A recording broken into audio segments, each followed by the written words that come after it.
Hello everyone, Rocco here, and today we're going to be talking about why you should use ND filters for the Autel Evo. Let's get into it. If you enjoy drone content, filmmaking, or just anything in general that revolves around drones, cameras, and stuff like that, be sure to drop a like and subscribe so you all can see more of my videos, and I hope that you find this video helpful. Let's get into it. So, the Autel Evo is one of the best drones I've ever flown. Obviously, I'm a little bit biased, but I recently picked up these filters for the Evo, Christmas gift, and I don't know why I waited 6 months to get them, but I've been using them to make my videos a lot better, and I'm going to tell you why you need these.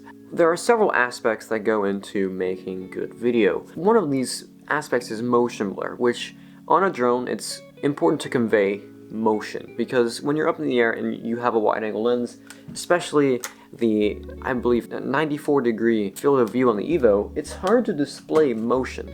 In order to portray accurate motion blur, you have to have your shutter speed set twice the amount of your frame rate. So, for example, I almost always shoot in 60 frames per second on the Evo at 4K. So therefore my shutter speed would have to be 1/120th of a second. Obviously, if I'm doing it at daylight, then my ISO will be 100, the base ISO. And this is part of the bigger picture of how to shoot in manual. If you're shooting in 60 frames per second, this is what you're going to set it at for daytime. Nighttime, obviously, you want to push your ISO until it's normal, but you're going to realize as soon as you set your shutter speed to 1/120th of a second in order to get the accurate motion blur, the image is going to be pretty darn bright. And that's where ND filters come in. ND filters darken the image, so let's just say you would have to be at 1/1000th of a second to be properly exposed in broad daylight.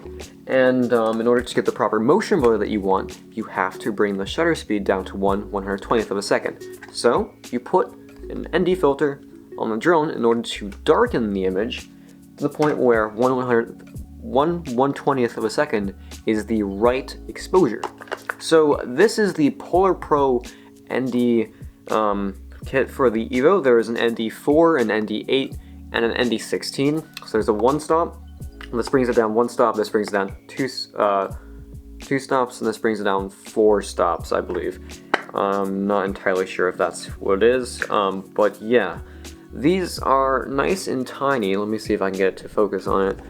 So this is the ND filter. This is the ND8, the one I most commonly use, because this is what you would use on essentially broad daylight.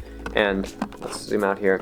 The ND8 just brings it down, I believe, 2 stops of light. So usually, if it's bright outside, average lighting with some clouds, this would bring it down to the correct exposure at 1/120th of a second. So then that allows you to have the proper motion blur when you're filming. And then, yeah. So I'm just going to show you how to put it on the Evo really quick. It's actually a really fairly quick process. What you have to do is you have to take off the gimbal guard, obviously, in order to access the camera. And it's not like a magnet on some other drones. So in order to get the ND filter onto the Evo, you have to unscrew it's a little cap on the front of the camera. And you just unscrew it. And it takes quite a few turns, and that comes off. So now you have the Evo and the regular clear filter. That's just to protect it from getting stuff on it, but you want to make this go back on as quickly as possible. So this is the filter, and you just screw it on where the camera, where the original filter was. So now the filter is on there, and you have just put an ND filter on the Autel Evo.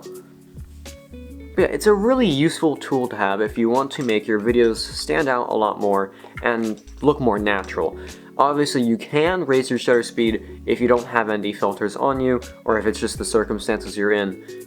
That's fine. I did that for 6 months until I got these ND filters, so it's not a big deal. But if you want to have that accurate motion blur, then I recommend you pick up the ND filters. I know that there are 2 sets of ND filters for the Evo. There are the Polar Pro ones, which are the ones I have. They sell these directly on Autel's website. Then they have the Freewell. Freewell makes regular ND filters standard.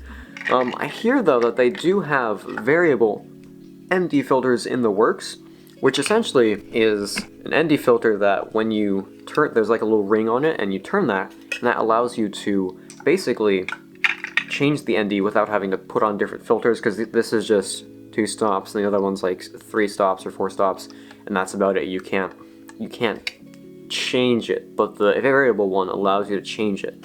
One of the things about the Evo is the gimbal guard is a little annoying to use, and I feel like every time I try to put it on, the gimbal is going to get damaged. But yeah, it's relatively simple to put them on. They're not necessarily cheap to buy. I believe it's $50–$60 for these. Obviously, if you're more of a budget, you can go for the freewheel ones. I hear they're just fine. They're really good, and yeah, that's really all there is to it. Anyways, everyone, I will see you all in the next video. Peace.